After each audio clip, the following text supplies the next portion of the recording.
Hello बच्चों, क्या हाल चाल। और बताइए, आप सब कैसे हैं। Welcome to my channel. स्वागत है आपका हमारे चैनल में। Myself Rohit Kesari. नमस्कार। और बताइए, पढ़ाई कैसी चल रही है आपकी। How is your study. कितने घंटे आप पढ़ाई कर रहे हैं और what is your sitting hour. और आपकी जो बैठने की क्षमता है वो कितने घंटे है अभी। इसको ज़रूर मेंशन कीजिएगा कमेंट में। इससे हमें पता चलेगा कि आपके अंदर क्षमता कितनी है, आप जागृत हैं या नहीं हैं। इस चीज़ों से हमको आभास होगा कि जो हमारे दर्शक व्यूअर्स हैं, जो हमारे साथ स्टूडेंट जुड़े हैं, हमको सुन रहे हैं, हमको देख रहे हैं, वो जागृत हैं या नहीं है। ठीक है, या फिर वो आंख बंद करके पड़े हुए हैं। So let's begin our session. Economy की सीरीज में आपका फिर से स्वागत है। आज टॉपिक बेस इफेक्ट है। ठीक है, आज हम इस टॉपिक के बारे में पढ़ेंगे, बेस इफेक्ट। ओके, इस टॉपिक को स्टार्ट करने से पहले आज के थॉट से हम स्टार्ट करते हैं। Increase your internal temperature. अपने अंदर के तापमान को बढ़ाओ, क्योंकि जब अंदर का तापमान बढ़ता है तभी वो बाहर के तापमान से लड़ता है। जब कुकर के अंदर का प्रेशर इंक्रीज होता है तभी चावल पकता है और तभी सब्जी पकती है। बात समझ में आई। अगर अंदर का तापमान लो रहेगा तो बाहर के तापमान से लड़ ही नहीं पाएगा। तो बताओ सब्जी और चावल कैसे पकेगा। उसी प्रकार से अपने अंदर के तापमान को बढ़ाओ, और जो बाहर की बुराइयां हैं, जो बाहर की निगेटिविटी है ना, क्योंकि उनसे तुम्हें लड़ना है और तभी तुम उनसे लड़ पाओगे। ये लॉजिक है मेरा इस थॉट के पीछे। ये बेटा तुम हो, ठीक है, ये तुम हो और इसी मस्तिष्क में तुम्हारा टेम्परेचर है। तो इस अंदर के तापमान को बढ़ाओ। जो बाहर निगेटिविटी है, चाचा मामा मौसी हैं, और तुम्हारे जो तमाम निगेटिव मित्र हैं और जो डिफरेंट थॉट तुम्हारे दिमाग में आते रहते हैं, वो सब आना बंद हो जाएंगे। जागृत हो यार, अपने अंदर के तापमान को पकड़ो और इंक्रीज करो। सर मैं भी हूँ। बात समझ में आया। और जिस दिन तुम्हारा ये तापमान बढ़ गया, जितने भी विचार हैं, और उन विचारों में सबसे ताकतवर विचार बताऊँ कौन सा है। ये है, देखो ये शर्म और डर। ये सबसे ताकतवर विचार हैं। अगर तुम इस धरा पे अभी तक पिछड़े हुए हो, इस धरा पर कामयाब नहीं हुए हो, तो इन्हीं दोनों विचारों के कारण तुम्हारी प्रोग्रेस रुकी हुई है। क्योंकि डर और शर्म तुम्हारे सर पे, तुम्हारे बॉडी पे, तुम्हारे संसार में हावी हैं। इनसे निकलो ना यार। और निकलने का मैंने सूत्र बताया हुआ है, T equal to T, track equal to trap. आप उसको ट्रैक करिए। बात समझ में आया। और जब चीज़ों को आप ट्रैक करेंगे तो समझ में आएगा गलती कहाँ हो रहा है।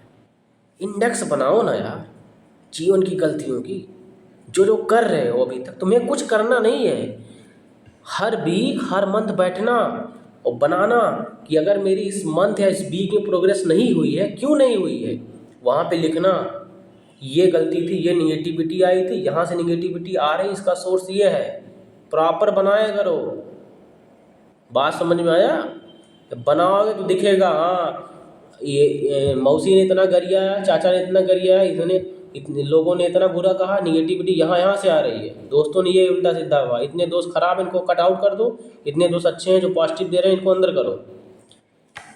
तो ये चीज़ें तुमको समझ में आएंगी। थोड़ा बुद्धि को चलाओ। और जब इस लेवल पे खेलोगे ना, तब तो तुम महान बन जाओगे। ये देखो डर और शर्म, ये घेर के बैठे हुए हैं तुम्हें, ये बच्चा। तो बुद्धि तो लगाओ अब। क्योंकि ये वक्त आ गया है, रिनेसेंस का वक्त है पुनर्जागरण का तुम्हारे। अगर अब नहीं जागृत हुई तो अर्थव्यवस्था धराशायी हो जाएगी। डर और शर्म को हावी मत होने दो अपने ऊपर, इनसे छुटकारा पाओ, अन्यथा इस संसार से नामो निशान मिट जाएगा इन्हीं के चक्कर में। ठीक है, तो कहने का तात्पर्य ये है कि इंक्रीज योर इंटरनल टेम्परेचर, अंदर के तापमान को बढ़ाओ यार, फिर मौत को भी हरा दोगे। ठीक है, अपना टॉपिक स्टार्ट करते हैं, बेस इफेक्ट। हमारा तो काम ही है पढ़ाना, हमारा तो काम आपको जागृत करना। सर पढ़िए तो हमसे, ऐसी ऐसी चीज़ें बताऊंगा इसी पढ़ाई के माध्यम से, एक कल्याण तो आपका निश्चित ही है। चलो देखते हैं बेस इफेक्ट। बेस मतलब क्या हुआ, पहले चीज़ों को टुकड़ों में तोड़ लो। इफेक्ट प्रभाव, बेस होता है आधार, मतलब आधार से आधार पर, आधार के बाद आधार के पहले, टोटल मतलब आधार है, आधार के चारों तरफ, इसके चारों तरफ प्रभाव क्या पड़ रहा है, कैसे पड़ रहा है, और इसकी हमें इस इकोनॉमिक में ज़रूरत क्या है। ये जो इन्फ्लेशन चैप्टर हम पढ़ रहे हैं, इस इन्फ्लेशन चैप्टर में इस आधार की आवश्यकता हमें है क्या, what is the importance of this base, need क्या है इसकी, हमें इसको पकड़ना है। ठीक है, इस तरह तुम चीज़ों को कनेक्ट करना। अब देखो इसी बेस से जितनी बार मैंने पिछले वीडियो में बेस को चर्चा किया है, इस बेस नाम के वर्ड को चर्चा किया, सबसे तुम कनेक्ट करना अपने दिमाग में, बस ये तुम्हारे दिमाग में बैठ जाएगा। Listen that it refer to the impact of rise in the price level. किसको रिफर करता है, जो प्राइस लेवल मार्केट में राइज नहीं हो रहा है उसको रिफर कर रहा है, क्योंकि जो प्राइस लेवल राइज होगा इसी बेस को देख के राइज होगा, इसी बेस से राइज होगा। इसका मतलब लास्ट ईयर इन्फ्लेशन, इसका मतलब क्या हुआ, पिछले साल वाला इन्फ्लेशन, उससे पिछले साल वाला इन्फ्लेशन, और उससे पिछले साल वाला एक इन्फ्लेशन जो कि सस्टेन वे में चल रहा था। सब चीज़ों को कनेक्ट करना बच्चा। In the previous year over the corresponding rise in price level in the current year, current year का प्राइस जो राइज हुआ है और उसके करस्पॉन्डिंग जो प्रीवियस ईयर का प्राइस राइज हुआ है। ठीक है, मतलब करंट ईयर का मतलब current inflation. If the price index had Ryzen at a high rate, अगर प्राइस इंडेक्स राइज होता है हाई रेट पे इन the corresponding period of the previous year, previous year की तुलना में अगर करंट ईयर का प्राइस जो है, मान लो प्रीवियस ईयर 7.5 गया था, अब की बार 8.5 जा रहा है, तो leading to a high rate inflation, इसको हम हाई रेट इन्फ्लेशन ही बोलेंगे। Some of the potential rise is already factored in, therefore similar absolute increase in the price, इसलिए सिमिलर मतलब समानता, अगर मान लो जो बेस ईयर 7 था और इस ईयर जो करंट ईयर है यहाँ भी सेम है। ठीक है, price index in the current year will lead to a relatively lower rate of inflation. बात समझ में आई, अगर बेस ईयर का प्राइस 7 था, इस ईयर भी 7 हुआ, this is called lower rate of inflation, क्योंकि अगली बार भी लोअर था, इस बार भी इतना है, मतलब इस बार ज़्यादा नहीं हुआ है। ठीक है, अगर पॉइंट बढ़ेगा तो मतलब इंक्रीमेंट होगा। ऑन द अदर हैंड, दूसरी तरफ, if the inflation rate was too low, अगर इन्फ्लेशन रेट अधिक लो होता है in the corresponding period of previous year की तुलना में, even a relatively smaller rise in the price index, मतलब बहुत ही हल्का सा उछाल आता प्राइस इंडेक्स में, will arithmetically give a high rate of current inflation, इसको क्या बोलेंगे, high rate of current inflation. Example के तौर पर से यहाँ पे डाटा दिया गया है जनवरी का, 17 में 100 था, 18 में 120 हो गया, तो मतलब क्या हुआ, 120 मतलब हाई हुआ, अब 19 में 140 हो गया, फिर 20 में 160 हो गया, फिर सन 2008 में ये घट के 20 हो गया। देखना इस चीज़ को, सन 2019 में 16.67 हुआ, सन 2020 में 14.29 हुआ। बात समझ में आई, तो बेस ईयर की इंपॉर्टेंस क्या है, क्योंकि इसी को रख के हम मेजर करते हैं करंट रेट इन्फ्लेशन को, उसके बाद कंपेयर करते हैं प्रीवियस ईयर इन्फ्लेशन को, then after we know about the ये हाई रेट इन्फ्लेशन है या फिर लो रेट इन्फ्लेशन है। ठीक है, इंडेक्स और increase by 20 point, in all the 3 years। Actually में डाटा दिया गया है, ठीक है। This is because absolute increase of 20 point in the price index in each year increase the base year price by N equivalent amount while the absolute increase in price index remain the same। the year on year inflation is calculated by following formula। देखो कुछ चीज value होती है ना, absolute data होता है, आपने देखा होगा रियल वैल्यू और नॉमिनल वैल्यू, दो वैल्यू के बारे में आपने सुना है ना। कुछ चीज़ें नॉमिनल होती हैं, नॉमिनल मतलब वो शो ऑफ करती हैं, ऊपरी सतह को दिखाती हैं, नॉमिनल होती है। और रियल होती है, जैसे आपने नॉमिनल जीडीपी और रियल जीडीपी के बारे में सुना, आगे उसके बारे में पढ़ेंगे भी। तो नॉमिनल जीडीपी जो होती है, जो ओवरऑल केवल दिखाती है हाँ दिस इज अ ग्रोथ, क्या कहते हैं, कंट्री की टोटल ग्रोथ है। लेकिन जो रियल जीडीपी होती है, जब इन्फ्लेशन वगैरह अदर प्रॉब्लम को माइनस करने के बाद जो डाटा निकल के आता है, एक्चुअल डाटा होता है जो शो करता है तुम्हारी कंट्री किस लेवल से, किस पेस से और किस रेट से ग्रो कर रही है। अंडरस्टूड। आगे बढ़ते हैं। तो बेस इफेक्ट आपको समझ में आ गया होगा। उस बेस इफेक्ट क्या कहते हैं, year on year inflation is calculated by formula. उस फार्मूला का क्या नाम है जो बेस इफेक्ट को कैलकुलेट करता है, करंट इन्फ्लेशन रेट को निकालने के लिए। करंट इन्फ्लेशन रेट बराबर क्या होता है, करंट प्राइस इंडेक्स, जो करंट प्राइस इंडेक्स में इन्फ्लेशन का रेट चल रहा है, और माइनस किससे करेंगे, लास्ट ईयर प्राइस इंडेक्स से उसमें माइनस करेंगे, उसके बाद उसको डिवाइड करेंगे लास्ट ईयर प्राइस इंडेक्स से और गुणा कर देंगे 100 से। अंडरस्टूड। तो ये फार्मूला कुछ इस तरह है।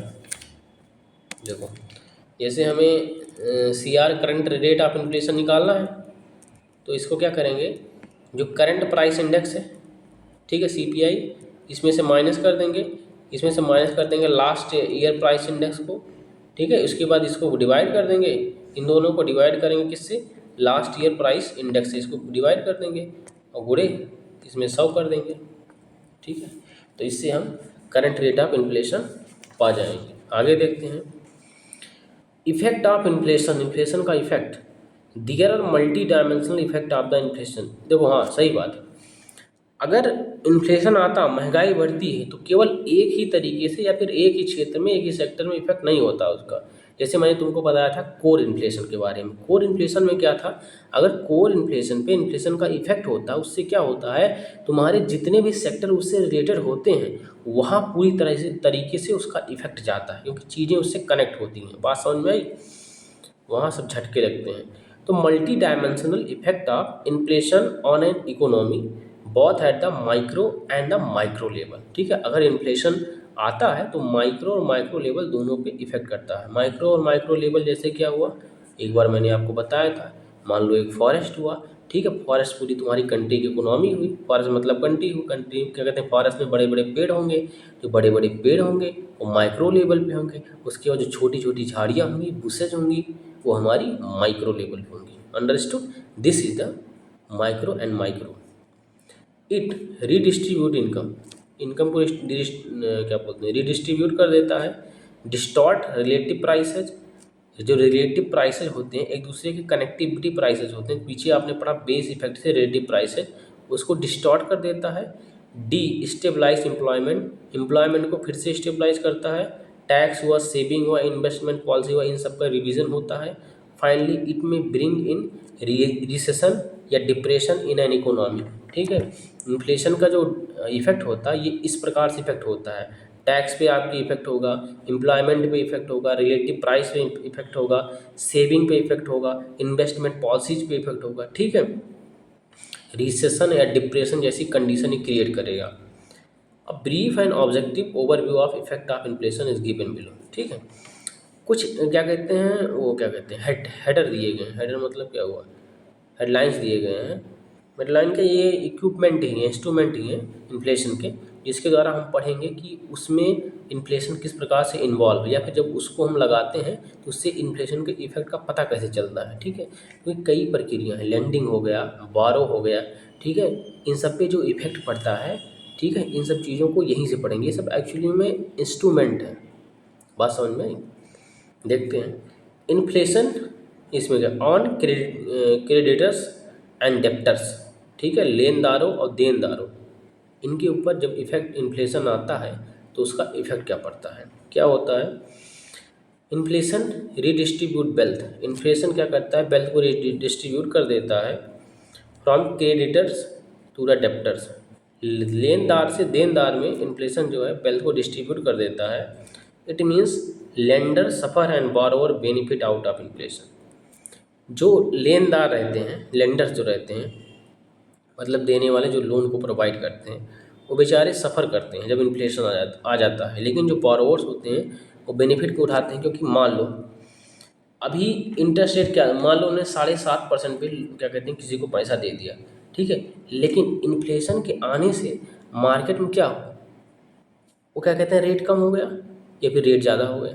दो प्रक्रिया हुई ना, रेट कम हो गया तो रेट ज़्यादा हो गया, और जब रेट ज़्यादा या कम हो गया अब उसी हिसाब से उस पैसे को वो इन्जॉय करेंगे। बात समझ में आई, यही प्रक्रिया होती है। आगे देखो, the opposite effect takes place when the inflation fall, it means deflation. लेकिन जब डिफ्लेशन वाली कंडीशन आती है, उस कंडीशन में जो बोरोवर होते हैं वो सफ़र करते हैं और लेंडर आराम से मौज करते हैं। ऑन लेंडिंग, ये तो बहुत मतलब सिंपल चीज़ है। ऑन लेंडिंग मतलब उधारदाता। Rise in the inflation, inflation के बढ़ने से lending institution feel the pressure of higher lending.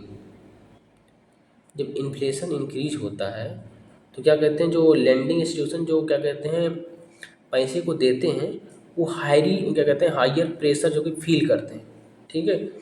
Institution do not revise the nominal rate of interest, do not revise the nominal rate of interest at the real cost of borrowing, ठीक। इसका मतलब क्या हुआ, nominal rate of interest minus inflation. देखो, जो nominal rate पे वो loan दिए रहते हैं, जब तुम उससे माइनस करोगे जो करंट रेट पे इन्फ्लेशन चल रहा है, मान लो 7 पे दिए थे, मौके पे इस समय जो है इन्फ्लेशन चल रहा है वो 8 चल रहा है, करेंगे तो बचता 1 है, ठीक है।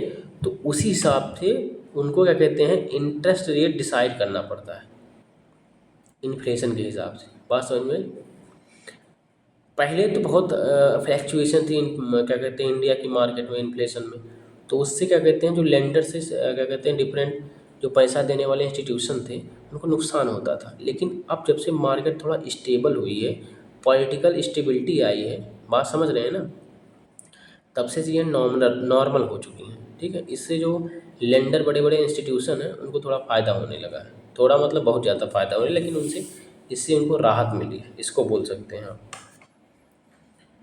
ठीक है। कहा था do not revise the nominal rate of interest as the real cost of borrowing. Real cost of borrowing मतलब क्या होता है, जो बोरोवर लेता है जिस इंटरेस्ट रेट पे उसी को बोलते हैं रियल कॉस्ट ऑफ बोरोइंग, ठीक है। लेकिन जब इन्फ्लेशन आता है तो इन्फ्लेशन के साथ नॉमिनल रेट को एडजस्ट करते हैं, तो इससे लेंडर को घाटा होता है।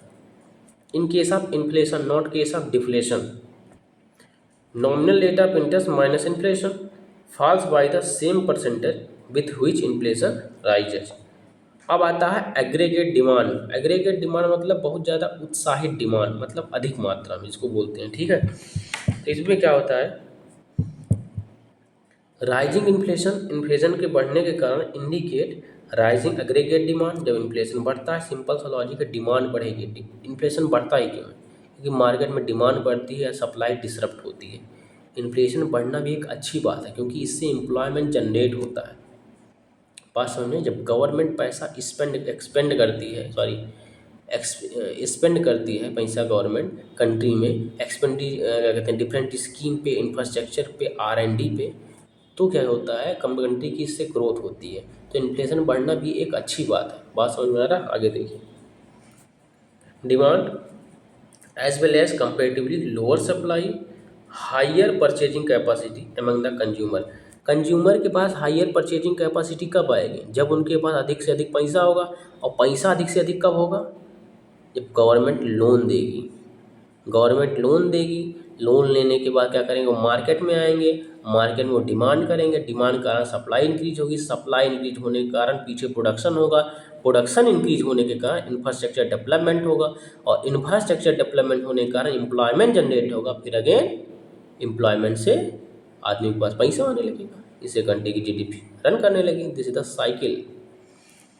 इस तरह बनाया करो साइकिल को ना यार। among the consumers usually higher inflation suggests that producer increase their production level. जो हायर क्या कहते हैं इन्फ्लेशन होता है वो सजेस्ट करता है कि प्रोड्यूसर अपना प्रोडक्शन लेवल बढ़ाएं, जो भी मैंने बताया, as it is generally considered as an indication of higher demand an economy. Inflation आता है क्योंकि वो क्या कहते हैं डिमांड करता है ना कि मुझे और चाहिए और चाहिए।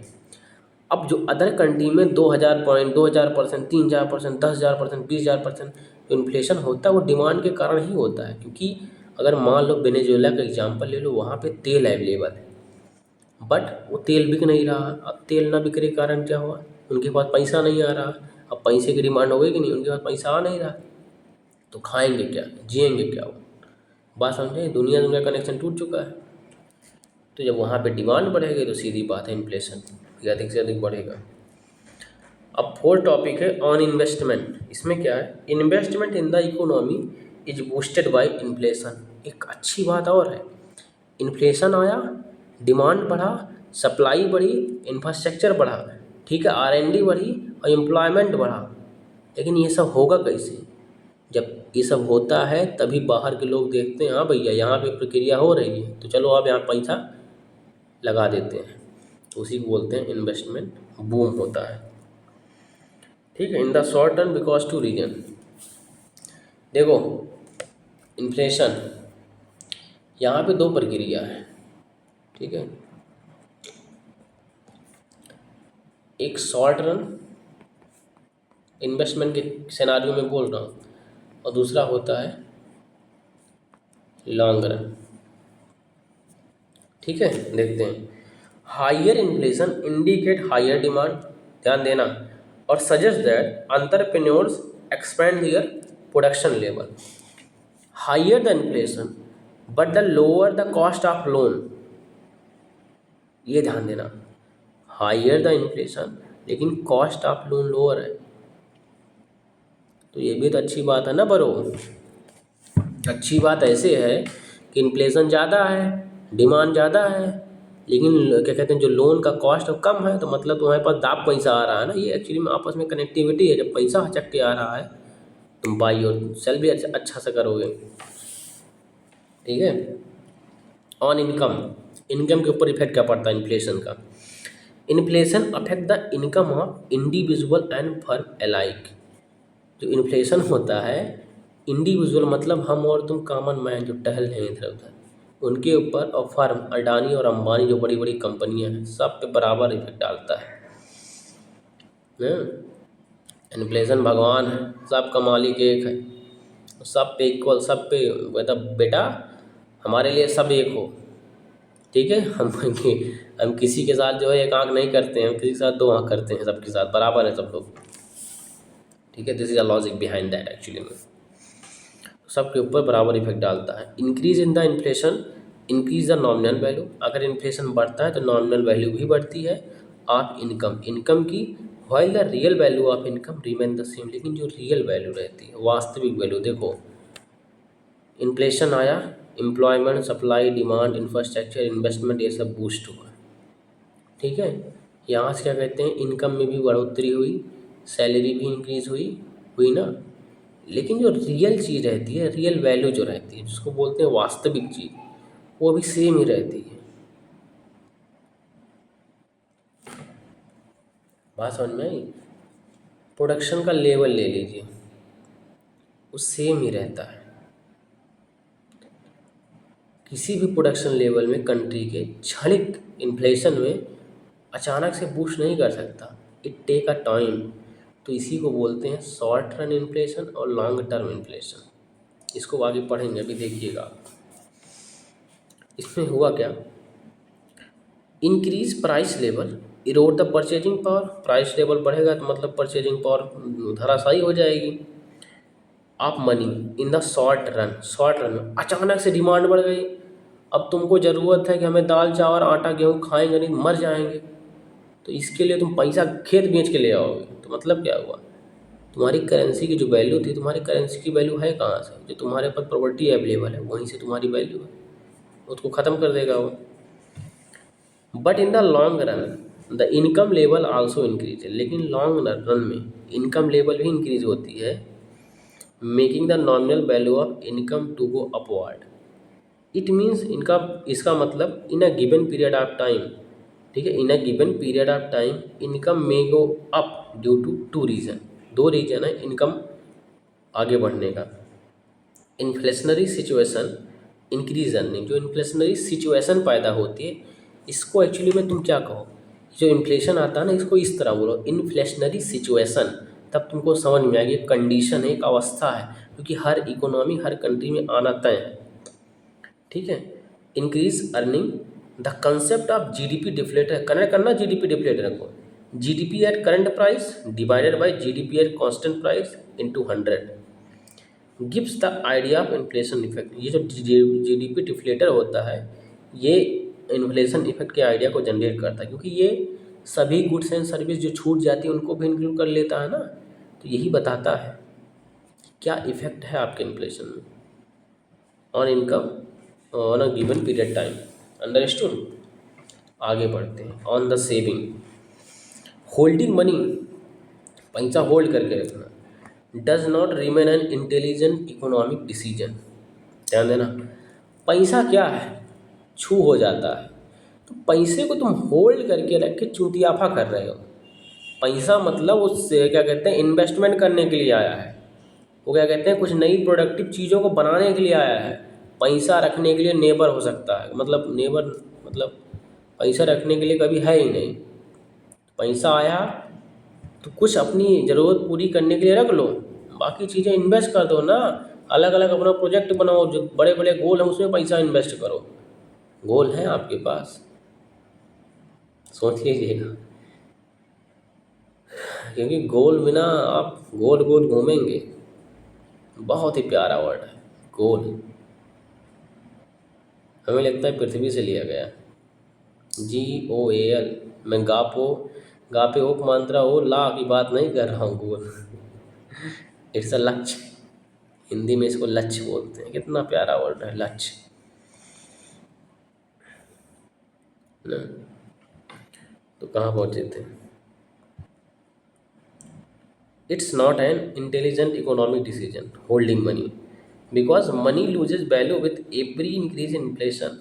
ध्यान देना ब्रो, इन्फ्लेशन बढ़ेगा तो जब पैसा रखे हो वो वैल्यू ख़त्म तो होगी ना, ख़त्म ही होगी ना। कैसे पूछो, आज 2 रुपया किलो आटा था, सॉरी 20 रुपया किलो आटा था, कल 40 हो गया। तो पैसवा रखे हो वो लगाओगे ना 40 रुपया खरीदने में, नहीं जियोगे कैसे। लेकिन अगर किसी ज़मीन में रियल इस्टेट में तुमने पैसा इन्वेस्ट कर दिया, आज क्या कहते हैं क्या कहते हैं 2 लाख की खरीद ली, 2000 में बोला 2 लाख खरीद लिए, अब कल को 4 लाख हो गई, प्रॉफिट हुआ ना bro. This is the logic behind that, which is why people visit banks more frequently and try to hold the least money with themselves and put the maximum with the bank in their saving account. Oh, saving account saving account ये एक ऐसा चीज़ है जो हमारे हिंदुस्तानियों को पता ही नहीं है क्या आखिर। सेविंग अकाउंट एक ऐसी चिड़िया का नाम है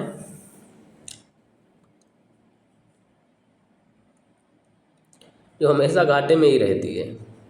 लिख लो इसको, तुम सेविंग करके जीवन में कभी अमीर बन ही नहीं सकते हो, समझे। तुम सेविंग करके तो जीवन में अमीर कभी बन ही नहीं सकते हो। तुम सेविंग करके भिखमंगे बन जाओगे लेकिन अमीर नहीं बन पाओगे। तुम्हें अमीर बनना है तो रिस्क लेना पड़ेगा। आर इक्वल टू आर यार, तुम तुरंत फार्मूला बनाया करो ना यार तुम। ये देखो, R equal to R, risk equal to rich. क्या प्यारा सूत्र है, रिस्क इक्वल टू रिच।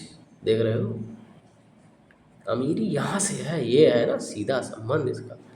4 अक्षर का ये है, 4 अक्षर का ये है। तो ये समझो ना, इस तरह समझो, risk equal to rich, saving. Saving saving makes you servant.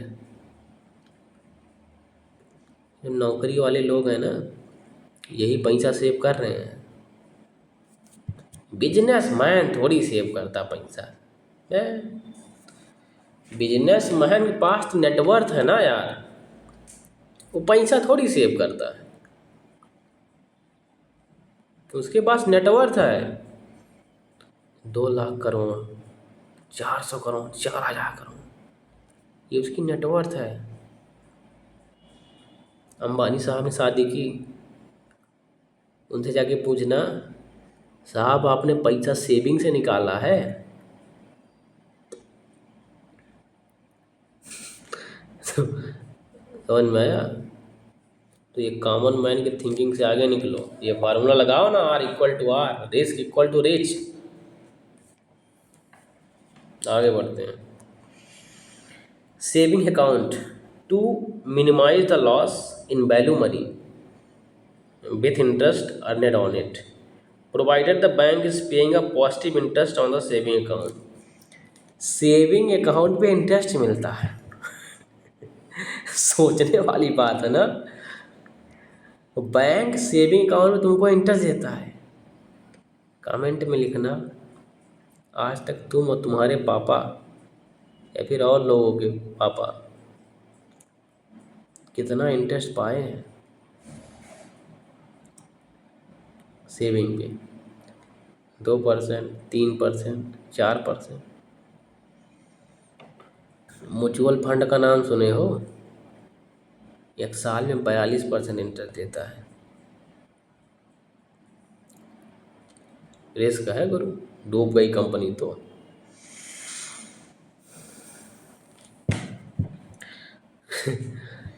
Risk richness की तरफ तभी जाता है जब नॉलेज बढ़ता है। नॉलेज तो यहाँ से आएगा ना, पढ़ा रहा हूँ ना। तुम्हारी प्रायोरिटी गलत है ना। प्रायोरिटी जो है सुकूनदायक नहीं है।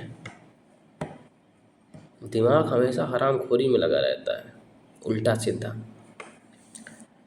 इसीलिए इस फार्मूले को समझ नहीं पा रहे हो। तो रिस्क इक्वल टू रिच, नहीं तुम सेविंग अकाउंट पे इंटरेस्ट ढूंढते ढूंढते जीवन समाप्त हो जाएगा, लेकिन अमीर नहीं बन पाओगे। ठीक है, आगे बढ़ते हैं। कहाँ था?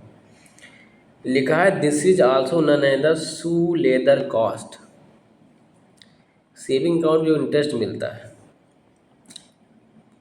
इसको सू लेदर कॉस्ट बोलते हैं। सू मतलब जूता, लेदर मतलब चमड़ा, कॉस्ट मतलब चमड़े के जूते की कीमत। आगे बढ़ते हैं। Of inflation at as it consume the precious time of people. इसको ध्यान से सुनना मुन्ना।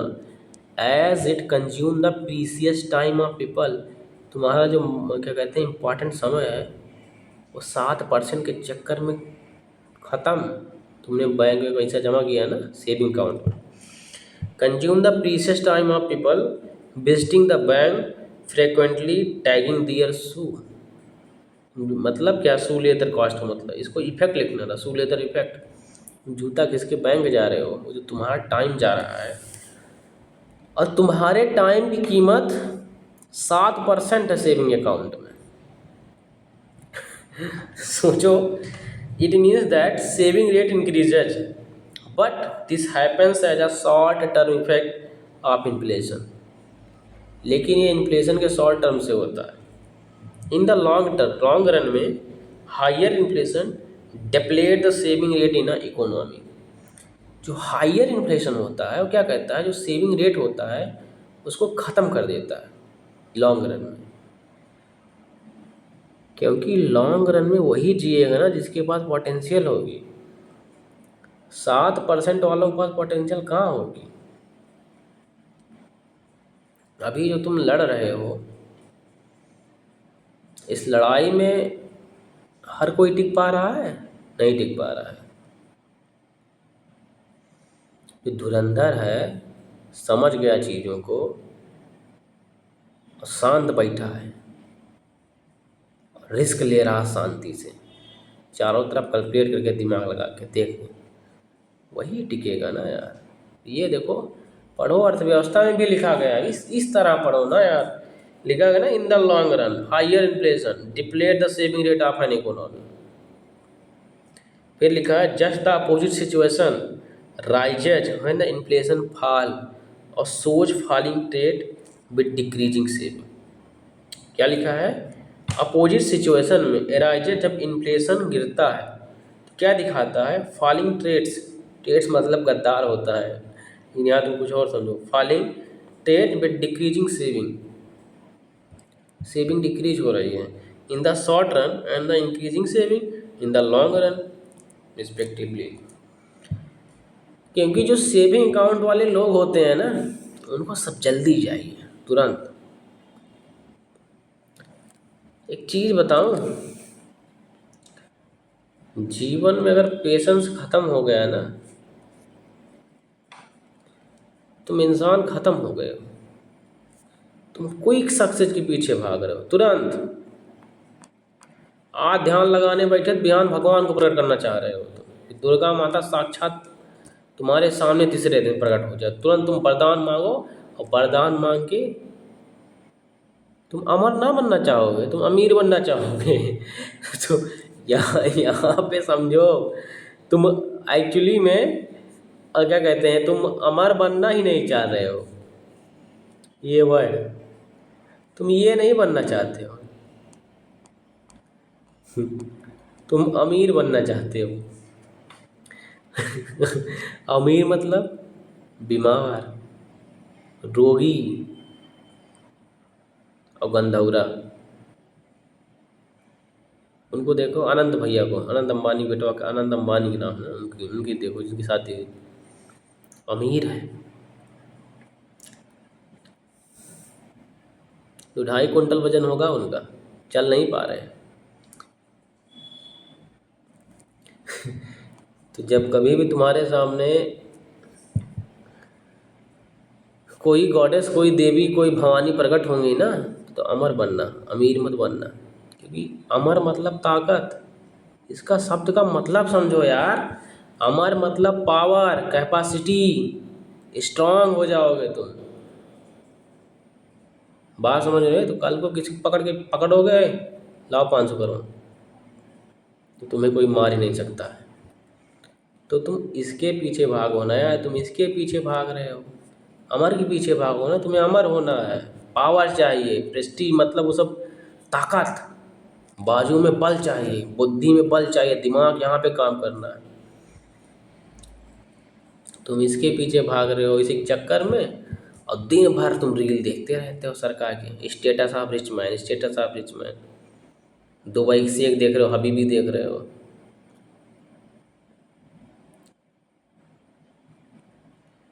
तो पुरुषार्थ पे काम करो। तुम्हारे जीवन का स्वार्थ केवल पुरुषार्थ होना चाहिए। बात समझ में आया? क्योंकि जब पुरुषार्थ आएगा तभी R=R फॉलो कर पाओगे, रिस्क बराबर रिच। समझ में आया? हाँ, इस तरह पढ़ो ना यार, देख रहे हो क्या क्या चीज़ें निकल के आ रही हैं इस किताब से। ये सब निकालो यहाँ से, तुम कुछ और निकाल रहे हो। क्या निकाल रहे हो? ध्यान को सही जगह लगाओ ना। निकालना है पसीना, और निकाल रहे हो तुम खून।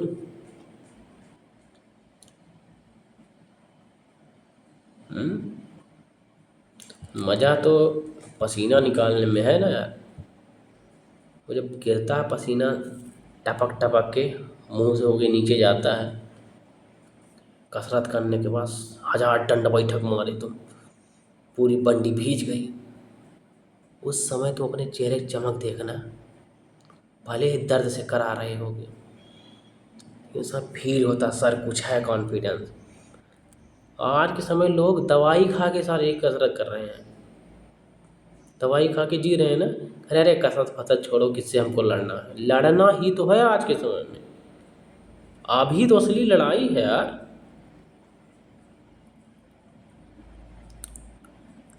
पहले क्या था, लोग काम वगैरह करते थे, शरीर स्ट्रांग रहता था, अब काम नहीं कर रहे हैं, तो यही तो है समय एक्सरसाइज करने का। और नहीं करोगे तो अमीर बन जाओगे, रोगी, बीमारू, डायबिटीज, शुगर, रेनल सिंड्रोम इसको हुआ था, झुनझुनवाला को 55 साल की उम्र में निकल लिए। जो खाते थे सर से निकल जाता था, सबसे बेकार रोग, कुछ पचता ही नहीं था।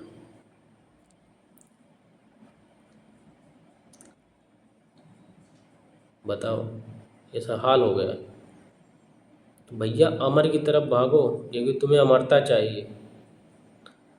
और सुनो, हालातों से लड़ो, चीज़ों को समझो, भागो मत यार। तुम एक बार दो बार फेल हो गए, परेशान मत हो, है नहीं होना परेशान। कितनी गरीबी है, हाथ पैर सही है ना, सर सही है, बस बुद्धि लगा के बैठो। जो होना जीवन तुम रोक थोड़ी पाओगे, बस शांत होके बैठो और बुद्धि को लगाओ चारों तरफ। सर मैं अपने लिए ऐसा क्या कर सकता हूँ कि मेरे पास बल आ जाए और उस बल से मैं इतना धन अर्जित कर लूँ, 5 लाख करूँ, 6 लाख करूँ, $2 बिलियन, $4 बिलियन। बात समझ में आई? यहाँ का प्रयोग करो तुम। डरना, डरना कतई नहीं है, क्योंकि मृत्यु तो सत्य है, मरना था ये। और तुम्हारे कहने से यमराज रुक थोड़ी जाएंगे, नहीं निकली रहेगी, हलक में डाल के निकाल के भाग जाएंगे और पटक के मारेंगे अलग से। और ले जाके अगर मतलब जिद करोगे नहीं जाना है, तो ऊपर वाली कढ़ाई में डाल देंगे गर्म तेल के साथ। तो तो विवेक का इस्तेमाल करो। तो इसीलिए डरना कतई नहीं, जो होना होने दो, पूरा बल लगा के मेहनत करो। यूपीएससी नहीं तो बहुत छोटी चीज़ है यार, महान बनने में, भगवान बनने में, अमर होने में। बात समझ में आई? तो ये है लॉजिक। तो इस तरह पढ़ो ना यार, सोचो इस किताब में से क्या क्या निकल रहा है, छुपा हुआ है सब। आज तक तुम नहीं निकाल पा रहे थे ना, देखो हम निकाल रहे हैं। लेकिन तुम गलत चीज़ निकाल ही रहे हो, तो उसको निकालना छोड़ो और किस किताब में से निकालो। फिर देखो, भीमराव अम्बेडकर की तरह ये किताब तुमको भगवान बना देगी। समझ में आया? तो ये है प्रक्रिया। आज हम यहीं इसी टॉपिक के साथ अपने सेशन को समाप्त करते हैं। ठीक है, तो इन सब चीज़ों पे ध्यान दो, पढ़ाई करो, जागृत करो खुद को, क्योंकि जब विवेक जागृत होगा तभी ताकत बढ़ेगी। मैं पॉडकास्ट लाने वाला हूँ, कामयाब लोगों का नहीं, फेलियर बच्चों का।